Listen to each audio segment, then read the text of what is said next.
Баялаг бүтээгч нэвтрүүлгийн шинэ дугаарт оролцогчоор нүүдэлчин агро ферм компанийн үүсгэн байгуулагч Бад Төгс, зочин хөтлөгчөөр хөдөө аж ахуйн их сургуулийн мал аж ахуй биотехнологийн сургуулийн захирал доктор Гүрбазар нар оролцсон ярилцлаа.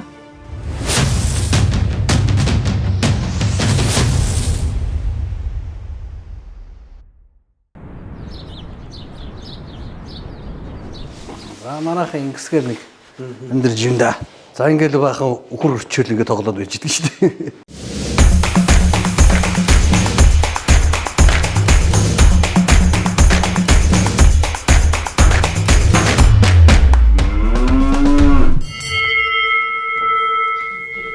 Энэ хөдөөчхөн салбар руу хэдий үеэс яаж оров? Ямар замналаар энэ салбар руу оров? Нүүдэлч агро ферм компани бол анх 2013 оноос хойш Монголиард үйлдвэрийн үхрийг бол Монгол улсад импортлох, за өрхийн ферм аж ахуйг хөгжүүлэх ийм зорилго тавьсан. Өнөөдөр бид 10 гаруй жил болж байна.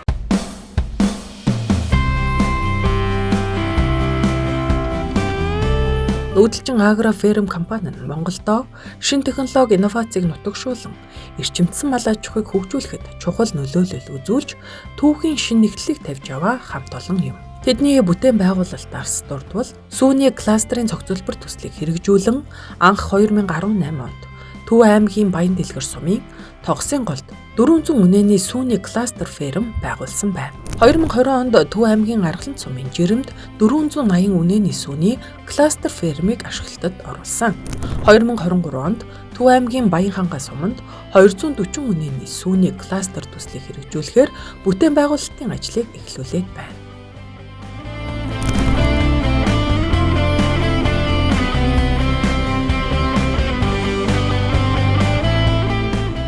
Ингээ кластерын фермийн аж ахуй эрхлэнгээ ярихад хүмүүс ерөөсөй ойлгодоггүйсэн.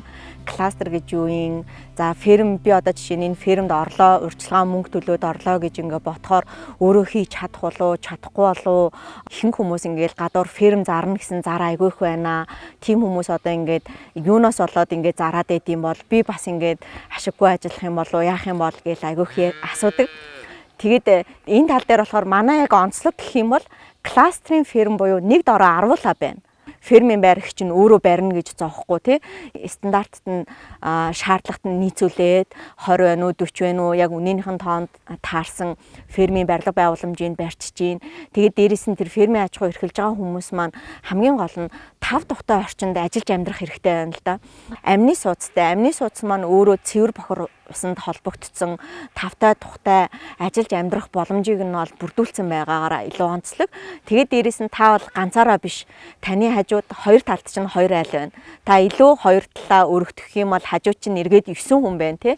Нэг дороо аруулаа байна. Аруулаа байна гэдэг чинь нэг асуудлыг аруулаа ярьж байгаа шийдэх боломж байна гэсэн үг байгаа байхгүй. Сүүний кластер цогцлбор ферм тус бүр нь Европ стандартын 40 үнэний фермийн барилга болон фермерчийн амны сууц, автомат цахилгаан саалтуур, CIP болон хөргүүр сэлүүр бүхий сүүний танк, тижээлийн хологч, автомат услуур зэргийг суйрлуулан цахилгаан дэд бүтцэд холбогдсон фермийн эзэмшлийн 10-аас 15 га газар гүний худаг, талбайн хашаажуулалт зэргийг цогцлбороор нь шийдэж өгсөн байна. За сүүлийн үед ер нь манай оронд бол өвлийн үйлрэл бол сүүний хэрэгцээ хэдий их байвч шингэн сүүний одоо хүртээмж их муу гэдэг. Энэ утгаараа бол цаашид хот орчмын одоо иргэнд хойрно ийм өрхийн аж ахуй өгчгөн зүйтэй гэж ингэж үзэж явж байгаамаа.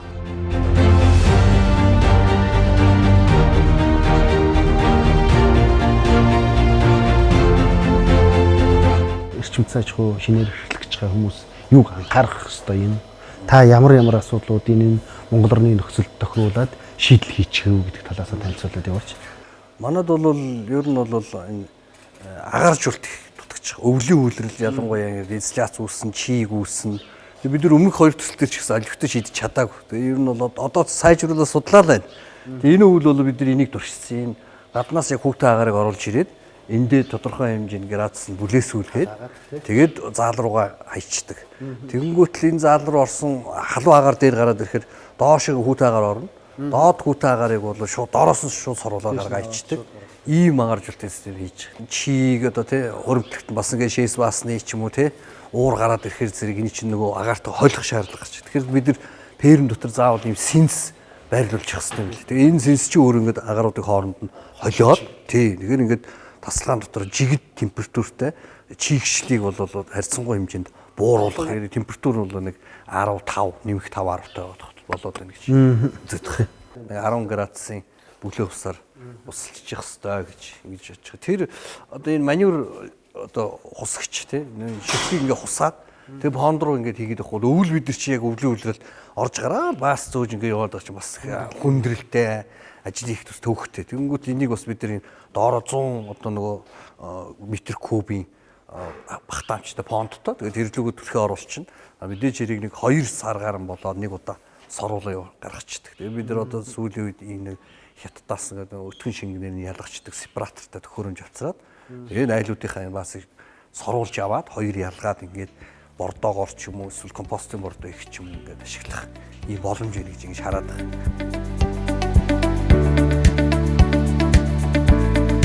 Сүүн дэлхийн хүн амын хүнсний хэрэглээнд чухал байр суурийг эзэлдэг. Олон улсад дагаж мөрддөг стандартаар хоногт авах сүүний хэрэглээ насанд хүрсэн хүнд 500 мг, хүүхдэд 350 мг байх ёстой гэж үздэг байна. Гэвч монголчуудын хувьд дэлхийн дунджаас 3.4 дахин бага сүү хэрэглэдэг байна.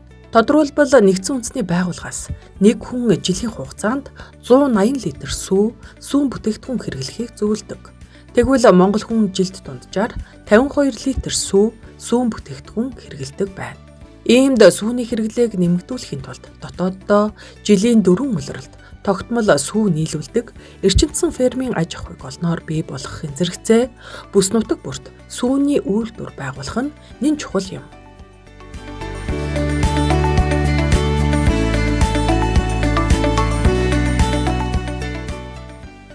Төв аймгийн Баян-Дэлгэр сумын Тогсын голд байрлах сүүний кластер фермер эрхлэгч Инхватер түүний хувьд насаараа мал малсан хэдий ч фермерийн аж ахуй бэлчээрийн маллахаанаас өгч буй ашиг шимийн хувьд асар ялгаатай талаарх өөрийн сэтгэлдлийг хуваалцлаа. За би өөрөө Сүхбаатар аймгийн Баян-Дэлгэр сумын оголоо. Тэгээд насаараа мал малж яваад одоо бас нэг 3-4 жилийн өмнө фермерийн аж ахуйг сонирхоо тэгээд энд орж ирээд ажиллаж байна да.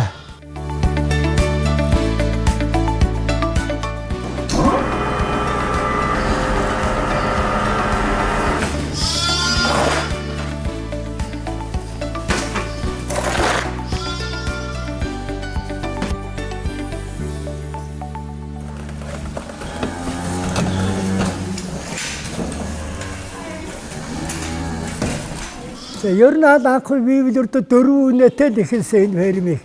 Тэ 2 алаатай 2 энэ алаг тарлангийн. Тэгээ одоо бол миний өхрүүл ингээд яхад одоо сайдын бид яг туглаад ирэх юм бол нэг 20-21-2 үнэ болчихно.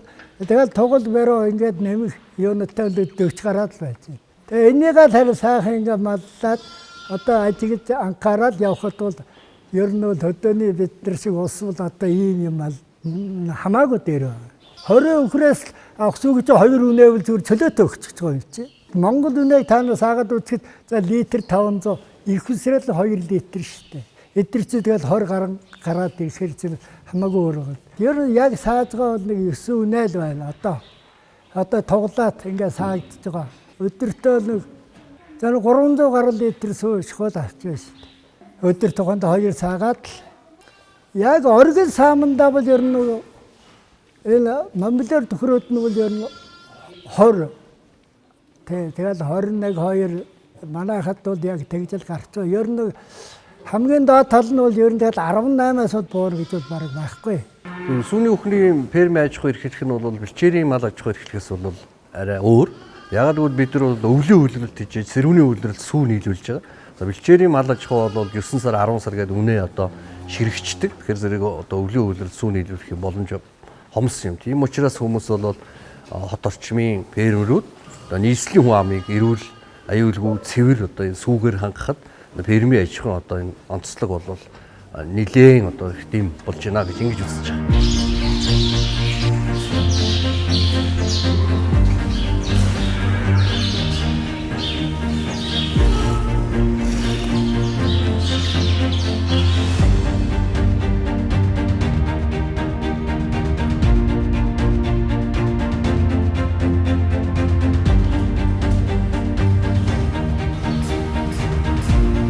Фермер эрхлэгч Батсүрмэн 2 хүнийг ажлын байраар ханган бусад үүрх айл үзтэй кластераар хамтран 6 жилийн турш амжилттай ажилласан туршлагаа хуваалцаж байна.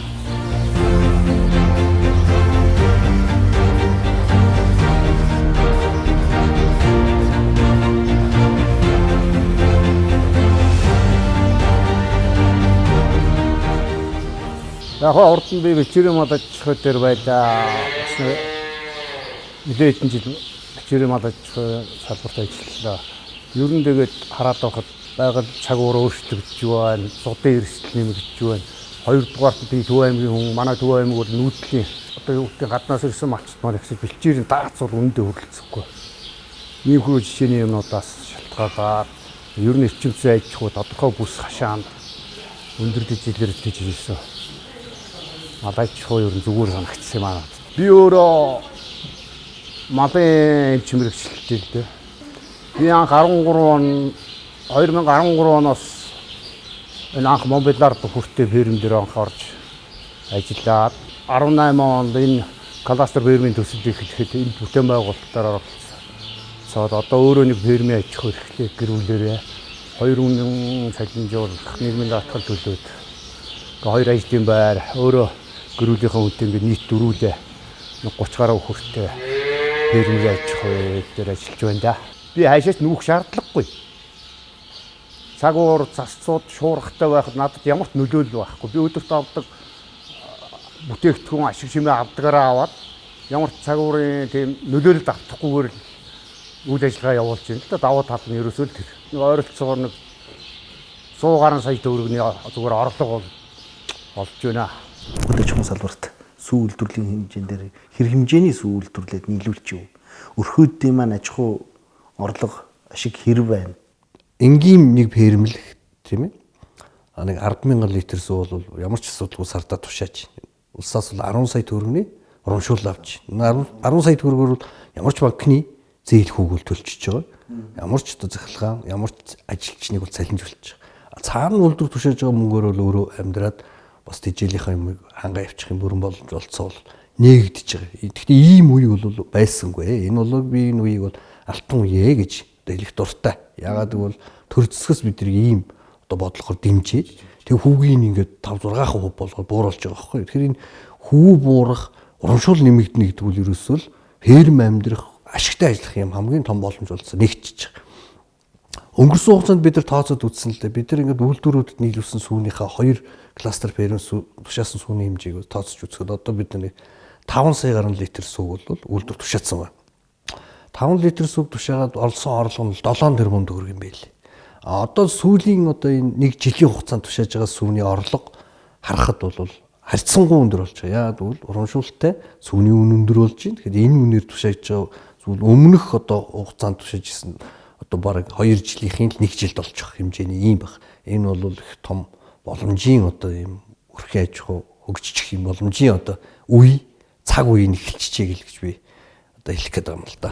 Фермер аж ахуй байна. Өөрөөсөө л яг сэтгэл гаргаа малж чадах юм бол энд бол алдах юм байхгүй шүү дээ. Өвс тэжээлийнхэн мөнгө эднийг ч өөрөөсөө гаргаад өгч байгаа юм тийм шүү дээ. Уг нь бол тий давуу тал нь.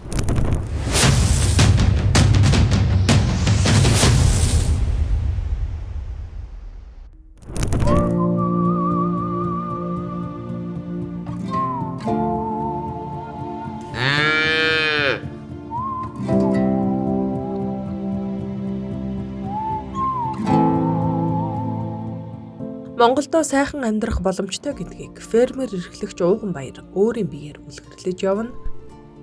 Тэрээр Америкийн нэгдсэн улсад ажиллаж амьдарч байх хугацаанд уг төслийн талаар сонсон, эх орондоо ирээд фермийн аж ахуйг амжилттай эрхэлж амьдрах таатай орчноо бүрдүүлж чадсан байна.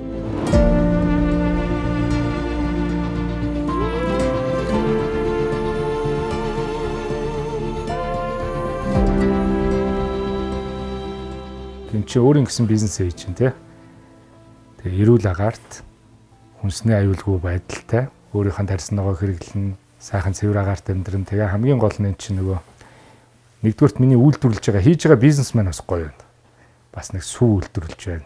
Ер нь өөрөө яаж яваад энэ эрчимцсэн мал аж ахуй руу орё гэдэг юм сэтэл төрөв. Тэгээд яаж яваад энэ Монбилаар түүхрийг бас сонгож энэ маллаа гэдэг асуудал.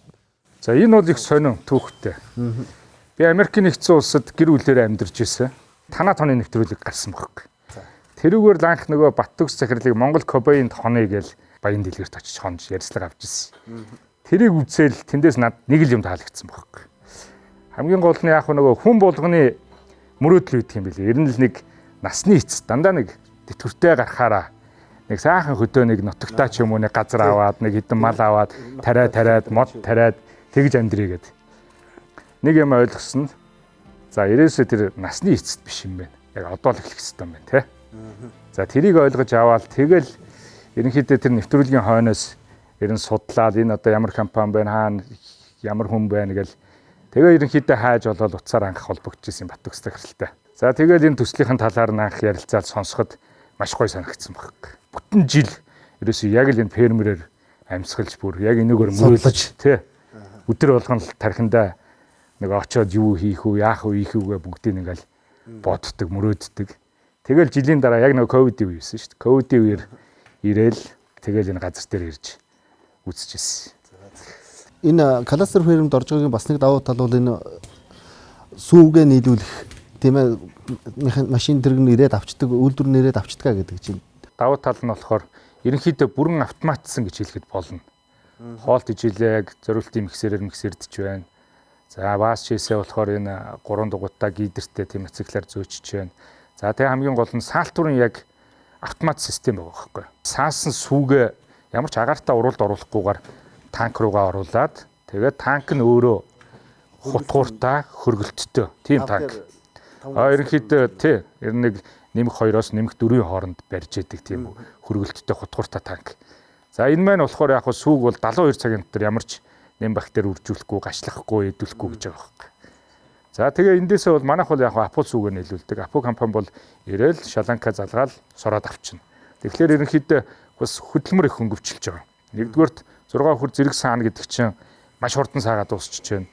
Хоёрдугаарт ер нь жирийн нөгөө гар ажиллагааг бодох юм бол баахан төмпөн сав тэгэл нэг маарл болоо шүүгээл те тэрийгэ машин дээр гаргаж ачаал тийм байхгүй нөгөө малчны хөдөлмөрийг хөнгөвчлж байгаа байхгүй. Танк маань өөрөө ноцоостой. Машин ирээд шаланка залгах юм бол танк маань өөрөө сүүгээ шахаад оруулчихна.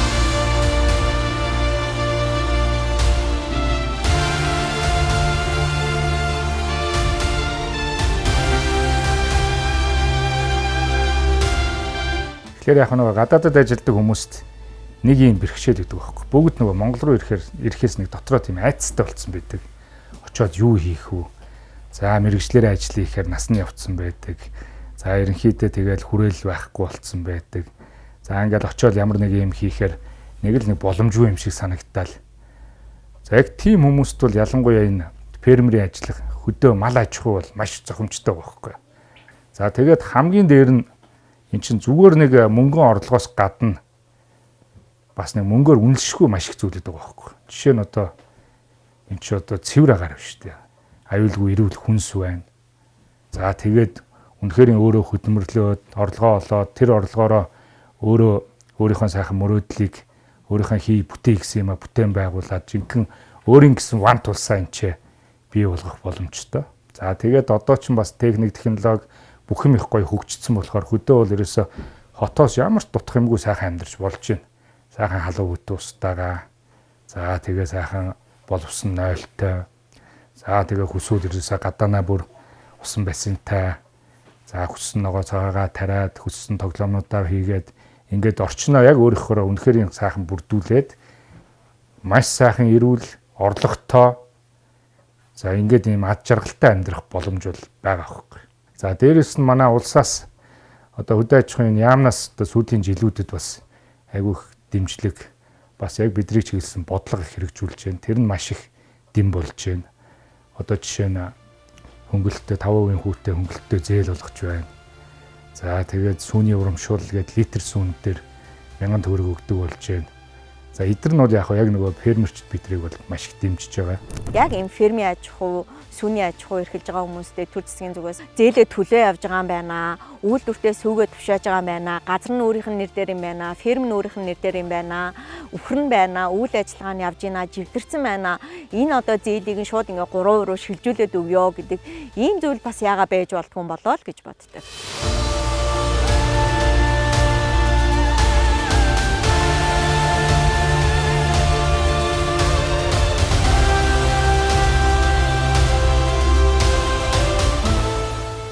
Эрчимцэн малчдыг дэмжиж байгаа нь өөрөө цаана хүн амын эрүүл хүнс эрүүл аюулгүй байх, тэдний одоо энэ амны бүтэцтэй шүдний бүтэц амны хөндөө өвчлөлийг бууруулах. Хоёрдугаарт бол энэ бэлчээрийн дархтал гэж бид нар аягүй их ярьж байгаа шүү дээ. Та одоо сайн мэдж байгаа нэг бод мал жилийн 4 өдөр бүчгтээ нэг 5 газрыг ер нь бол хэрглэж байна, бэлчээр ашиглаж байна гэж үзэж. Гэтэл бол энэ фермийн аж ахуй бол тийм ээ гаднаас бид нар хатдсан байгаа өвс будаа тариагаа аваад тэгээд хойлол үхрээд хичээгэл байж. Манай үхэр гараад тэр олон бэлчээрийг талхлахгүй байгаа байхгүй. Тэгэхээр зэрэг бидэрт одоо нэг 100 сая литр сүү хэрэгтэй байна гэвэл одоо бид нар чинь нэг 70 мянган одоо сайлын үнэтэй байна гэж байна шүү дээ. 60 сая литр сүү сааж ийн гэж. Тэгээд 70 мянган үнэ 5 гагаар үзүүлэх юм бол 350-60 мянган газрыг тэд нар яах нь ашиглаж чинь. За тэгвэл ийм кластерын фермд байж байгаа 100000 үнээс 60 литр 60 сая литр сүү саана. Тэгэхээр 70,000 10,000 хоёрын хооронд 60,000 толгоо өхөр тэгээд тавар үзүүлсэн хэмжээний одоо энэ байгалийн бэлчээрийг талхтлаас хамгаалж байгаа өөрөө эко ногоон одоо бас бизнесээ гэж энийг хийж болж байгаа байхгүй.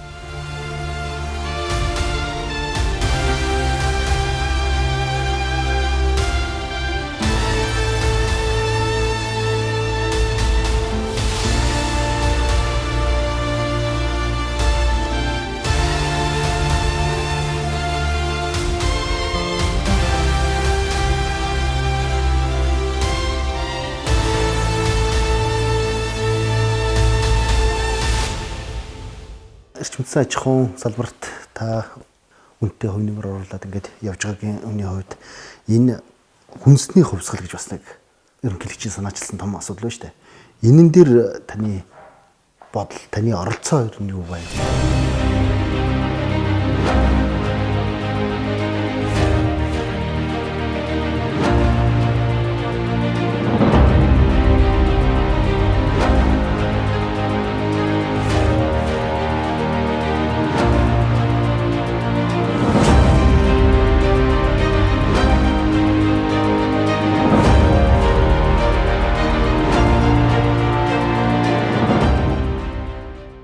Сүүлийн нэг 10 гаруй жилийн хугацаанд ийм дөрвтэй тий төрөөс юм арга хэмжээ авч чад бол их баяртай. Ер нь хүнсний хувьсгал бол яг цаг үе олсон ийм одоо арга хэмжээ, цогц арга хэмжээ гэж би харж байгаа шүү дээ. Чинь үйлдвэрүүдийг бэлтгэний нийлүүлэгчтэй, одоо шинжлэх ухааны байгууллагатай, хүний нөөцтэй бүгдээр ингэ нэг цогцоор шат шатанд нь шийдэх гэж байгаа юм оролдлого байна гэж би харж байгаа. Энэ жил бол манай энэ сүүний салбарыг бол маш хүчтэй дэмжиж байна гэж би ойлгож байгаа. Сая яам дээр бол нэг 12 тэрбум төгрөг сүүний фермерүүдэд зориулж олгохоор хөнгөлөлтөө зээл болно гэж тэнд их баяртай байгаа. Үр дүнг гаргаж ингэж харуулах хэрэгтэй байгаа. Тэгээ хийсвэр ярих те энэ янз бүрийн байдлаар энийг ингэж одоо оромдож өнгөрөөж яагаач болохгүй юм аа. Энэ бол монголчуудад ялангуяа сүүлийн жилүүд тохиолж байгаа юм хамгийн том боломж шүү. Ийм үед одоо үйлдвэрүүд, бэлтгэний илекчнэр, эрдэмтэд, судлаачид бид бүгдээр ийм нягтарж ийж энэ асуудлыг одоо заавал шийдэх ийм одоо том гарц маань нэгдэж шүүл гэж би одоо бодож байгаа юм. Тэр баялаг бүтээгч гэж юу хэнийг хэлдэг юм бэ? Таны бодлоор. Эх орны одоо энэ хөгжлийн одоо тулгуур хөдөлгөгч хүч болж явж байгаа энэ хүмүүсийг хэлж байгаа. Ер нь бол аливаа нийгэмд ийм дундаж давхаргууд гэж байдаг. Тэр давхаргуудын одоо эзлэх хувь нь л одоо их байх тусам тухайн нийгэм тогтвор сурчлалттай хамгийн одоо зөв нийгэм байна гэж энэ дэлхий харж байгаа шүү. Энэ нийгмийг чи ерөөсөн үндсэн бүрэлдүүлэгч нь бол ерөөсөө дундад давхрах гэж би ойлгож байна. Тэгэхээр дундаж давхрахыг бид бол би баялаг бүтээгчд байна гэж. Тэр баялаг бүтээгчд олон зүйлийг хийж бүтээж иж доод давхаргынхаа хүмүүсийг ч тэтгэж авч ажлын байраар хангаж амьдрал ахуйг нь авч чирж явж чаддаг. Дээд хүмүүстэйгээ ч бас харилцан ойлголцож тэдний хөрөнгө оруулалтыг өөрсдийнхөө бизнес рүү татаж оруулж чаддаг. Тэгэхээр би баялаг бүтээгч гэдэг бол нийгмийн хөдөлгөгч, бас зохицуулагч, манлайлагч нар байдгаа л гэж ингэж ойлгож байна.